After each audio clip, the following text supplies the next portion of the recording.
welcome to the CAUSENETIC podcast. Powered by the YMCA of Metropolitan Dallas. CAUSENETIC means being a person or thing that gives rise to a phenomenon that is dynamic or energizing. We're tackling topics and telling the truth. And I'm Keith and Son. Rodrigo. And so today, I think we got a dudes in here today now. Uh-oh. There's a holiday for that? What holiday? What holiday are we talking about? We're talking about National Park Week, which is April 22nd through April 30th. Did you know? There's a holiday for that? There's a holiday for that. You didn't know, did you? Well, I wouldn't consider myself a park person per se. Well, this is a time, though. Here's the thing, though. Okay. That this is free. You believe in free?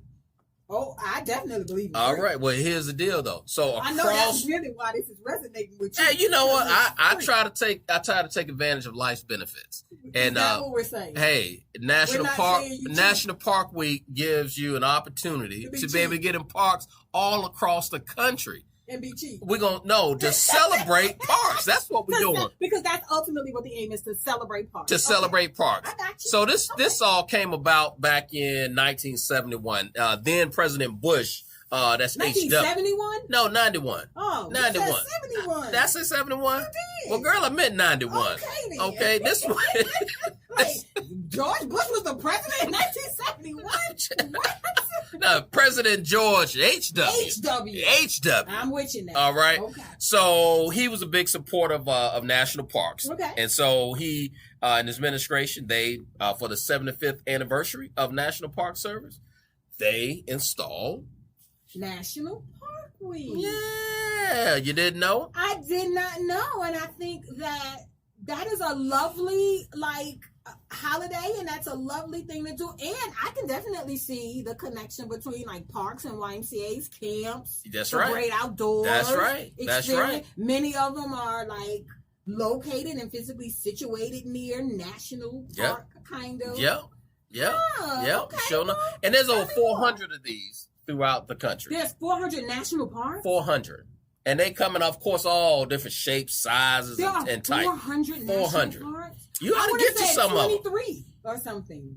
23. 20, Yosemite. Oh my goodness, girl. And shh. Yeah, that's all I got. Okay, stop right there. Okay, stop right there. Nope. So, I'm not like Mr. Huge Park guy, but I love good nature. Oh, yes, as evidenced by the couple of two, binges you get on with your hobbies that change every couple of months. Look, there was the fishing. Hold on.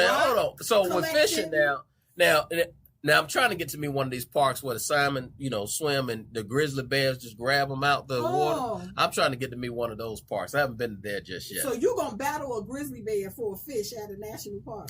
Is that what I hear you saying? When you could just go to the store and buy you a salmon? Okay. It's the experience. You're right. It's the experience. Yeah, right. Because Absolutely. Going into parks just really gives you this space in nature. Just that fresh air. And they're so pristine because becoming a national park means that they have certain protections. That's right. To maintain. That's right. Just that. I am by no stretch an outside or parks person, but the pictures that I've seen, because I watched Aerial America one time, this show on the National Geographic channel, and they had this thing about national parks, and they were gorgeous, and I loved it because I didn't actually have to be outside with animals. Well, it was beautiful. I remember taking the kids to a park, nice little trail, walking over. And my baby girl, she's a little adventurous. And, of course, you get these beautiful sceneries either when you're up at top and you're looking over. I said, baby girl, come back from the edge of that cliff right there now. Because there's no coming back behind that right there. So, baby girl, I said, I don't want to lose you just yet, okay? Just yet? Because all roads, we're not. Oh, good gracious. So I said, baby girl, we got to enjoy this nature part. Now, don't go close to the cliffs. I had to watch her very carefully when I was out there. Right. Now, I'm gonna tell you my first experience of camp out. So, here we go. So, my first experience of camp out, because when I was young, we we couldn't afford to be able to go to parks, right. you know, and right. and I think now that parks are making themselves so much more accessible to individuals right now. And people who are going are using like social media, right? And really like the hyping it up, to make it look fun. Like like I gotta try this thing look out. At my angles on this picture, and I was at this national park. But yeah, your first. So my first experience at camping out, was in Outer Barbara. Wow. Outer Barbara was public housing. Okay. And my cousin and my brother and I, we made our tent out of blankets with attachment to the clothesline, because in public housing you got clotheslines outside, so you dry your clothes at. For those who didn't know. All right. Okay. And so we built us a nice little tent, and and thinking back on that, it's like, because of some of the experiences of the environment in public housing, sometimes, it don't lend itself to the most safest thing sometimes, but that was our first experience. And sleeping outside, and I'm sure we were on the ground because we sure enough didn't have sleeping bags, right? Back so then. y'all just laid on the ground? Laid on the ground and put a blanket on top. Wow. And stayed out all night, and that was my first outdoor experience. Now I'm gonna give you my first experience, like in the park. In the park. In the park. Because that wasn't in no park. No. Outer Barbara was a park, but different kind of So we're out at one of the national parks here in Texas. So it was myself, my son, my daughter, and my friend, his wife, and his daughter, and son. And so everybody had their tents, and so I was the only one that had the individual tents. So the kids were kind of paired up, the boys, girls, and a couple. And so I had a one-man tent. And so I was at this stage of life that I couldn't sleep on the ground. So I'm too old to sleep on the ground. I ain't asked you to translate now. Sorry. All right. And so I had a cart. Now this cart, it was barely fitting inside of this one-man tent, and so a cart, yes. What? And so I wasn't about to let nothing in. So while that cart was at the very edge of it, I got it to the place that it was closed up, and so the wind was blowing at night, right? And so I had a lantern, and so I didn't want to sleep in the dark.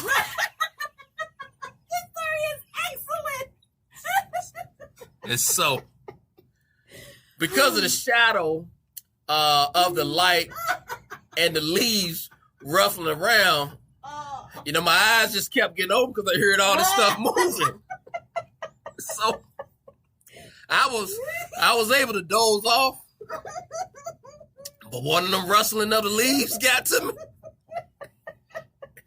and I woke up. And then screaming. And then my friend's daughter, she's screaming, ah! And then my friend's like, hey, what's wrong? I said, nah, it's just me. Everything all right. They're thinking that the baby girl started the ruckus, and it was you screaming because leaves, that happens outside, right? That leaves blow. Leaves blow.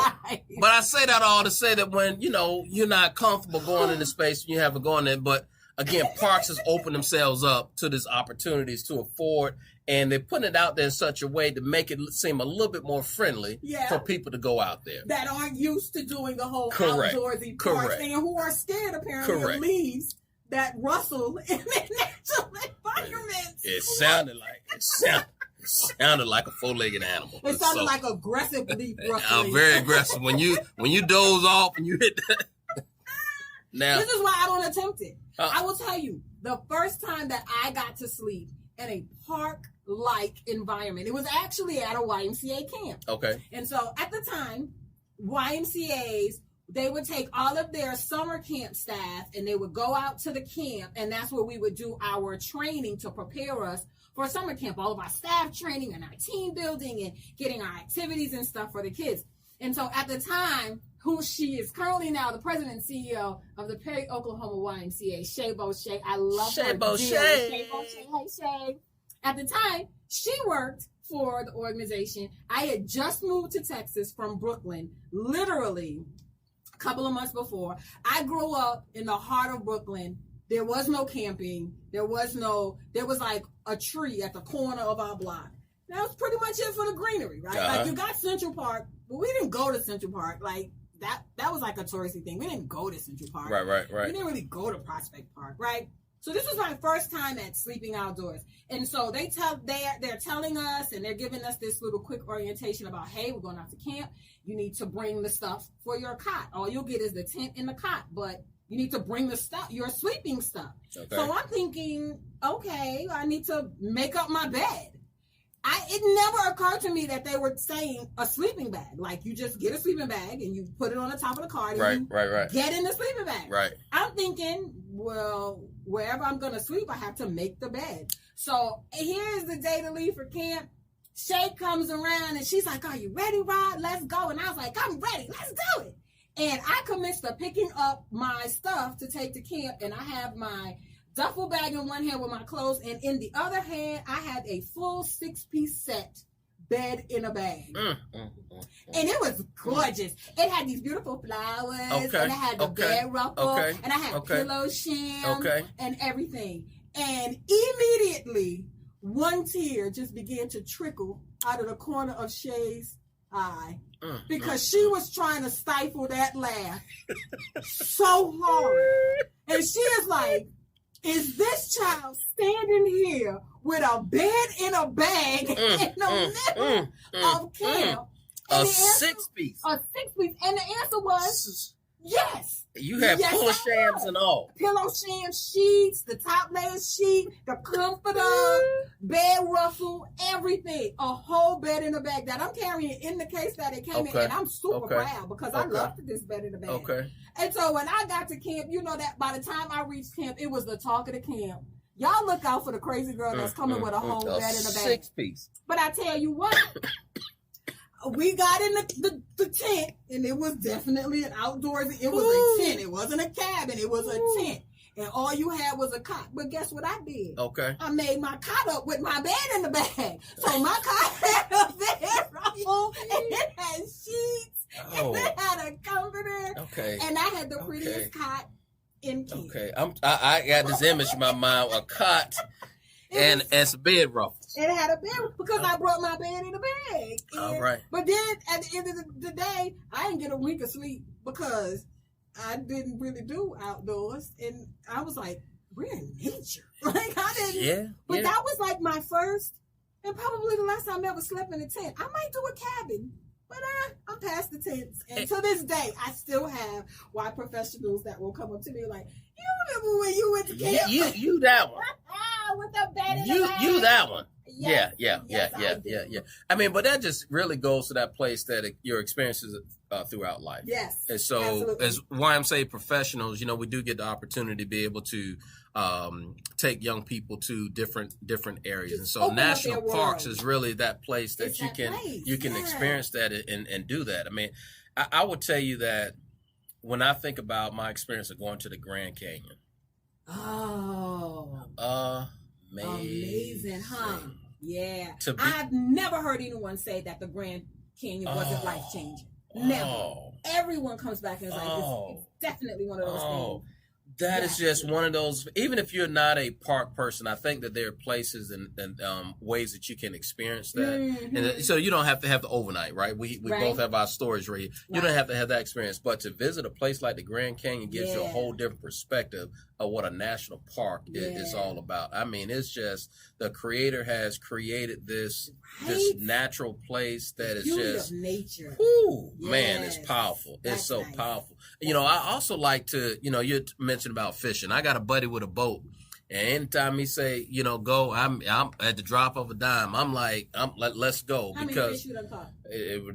I've caught some big things before. I said fish, not tires, a bumper, a turtle. Well, I caught one time. It was at least, I would bet you about 22 to 25 inches long. A fish. Well. You said caught, so I ain't heard the other part. Oh, okay. It was. You caught something. A nice size. It was a stick at the you should find you some indoor activities. Well, no, I was enjoying the national park that we was at. We were out there on that lake, and man, no better experience than being out on the water and just being able to catch that breeze and that piece of the water. Man, just bouncing just a little bit on the boat, just going up and down. Like skies are bigger at national parks, right? Man. I don't know, things just look so different when you're out in those kinds of environments. I mean, it's just, I would say Emily Caskin, who works for us, she's just Miss I love data analytics, right? But she's a bird watcher, so she's telling me about these different birds. So I'm out here at the national park. Now you're a bird watcher. Now I'm a bird watcher. Oh my god! But it's so cool to be able to, like I said earlier, that I used to take my kids to this park, this national park that we used to hike. And we were up high, and just to be able to see the birds with the wings spread and just floating up through the air. But then going to my local national park here and just being able to see the different types of birds, and it just gives you different perspective when you're out there, what you can see. The majesty. The majesty. Woo! Yes. I like that. I like that. Especially now when people are really looking for different ways to kind of enhance and protect their mental health. That's right. What an amazing way to just kind of center yourself and focus on something else, or see the larger beauty in the world, or something really calming, or if you want to completely unplug, get away from electronics and all that overstimulation. It's just an amazing way to just go and just be and realize this bigger ecosystem that you're a part of. And it's the common place that, and when you're in the midst of the woods along the trail, and you just hear a little rustling of the leaves, or maybe a bird. As long as it's not when you're trying to sleep. As long as it's not when you're trying to sleep. It is this place of peace, like you said, of common, and then from that mental health standpoint, it really allows you to center your core of you just to be at this calm place and just enjoy a peaceful moment instead of the hustle and bustle of when you get back to, whether that's to your workplace or to your home. I mean, out in the middle of nature is just, there's no other thing like that when it comes to peace. I love it. I won't stay long, because maybe I would if I had on like some cute hiking boots or some cute sneakers, an outfit or something. I would probably want to stay because I would want somebody to see. Well, I tell you what, you going out there, you better make sure they where that you may be running in, just in case some rustling real aggressive again. Hey, I'm telling you like this. You be out there walking and you hear some rustling. You better make sure. I'm gonna speed up. Make sure. Now, first of all, I'm not gonna go that far in. Let's just be clear. I'm gonna stay real close to the entrance of the park. I'm just not that adventurous. Yeah. I'm going to tell you though that when you go out there, there's different trails, and they will say kind of a level 1, level 2, level 3, and depending on your endurance level, make sure you pick the right trail. Because that could be a disaster. Now, me and my son went out to the park. One time we did a father-son little overnight. Just experience it. So it was kind of cool hanging with my son. This was the rock gathering. So my rock story is when my son was young, was transitioning, had a bucket of rocks, I threw them away because I didn't think that they meant anything. And so I've been on the joke wheel in the family for over a decade at this point.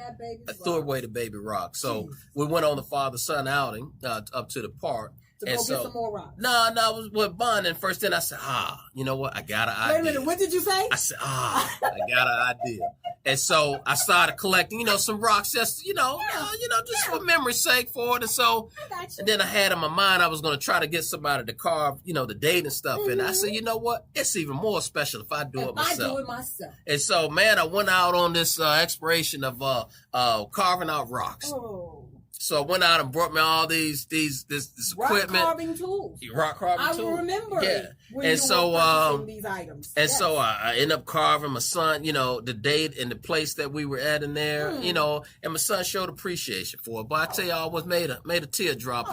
And then I went on to got my daughter a rock too. I carved that into a little heart shape. You never know what's the impact, right? But I saw, I got in my daughter's car one day and she had the rock hanging from her rear view mirror. Well, I said, girl, about maybe But maybe that was special. But you digress. You and your son went to the park for this experience, and then so the trails, said level 1, 2, and 3. I said, well, son, let's just take level 1, because I think that's what my endurance level is. Well, we got the. You need a level 0.5. We got the walking, and anytime you get out on something like that, you get to the point of no return. Really, you gotta go through it. You gotta go through. You gotta go through with it at that point. And boy, we were climbing this one hill. I'm sorry, mountain. It was a mountain. It was Mount Everest.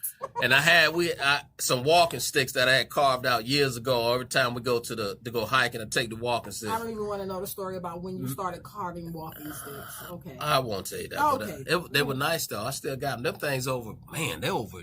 Wow. They probably darn near 30 years old. I still got them things. Wow. Oh. And boy, I understood the use of a walking stick. At that point. Yeah. So it ain't just for coolness sake, just that you need an extra leg in order to get up to the mountain, because that thing, woo. So four-legged animals got an advantage, right? They got an advantage. I'm telling you, man. They got an advantage. And I had to use that thing, and boy, we got to a point, it's like, I thought about turning around, but that won't no better. So I figured like, okay, surely it ain't but so much further up the hill. And so people would go by. I would say, hey, how much further we got to go? Well, what was your son saying during all this? Was he looking like, are you serious right now, Dad? Because this is the level 1 trail. That young fella, he was, in his, in good shape, and he wasn't even huffing or puffing. Oh, he didn't have no walking stick. Nah, and I'm a dude, right? So, there's some stereotypes about dudes, and I'm in the stereotype mode, like you ain't gonna outdo me. And I just got to a point I had to tap out. Hey man, hold on, man.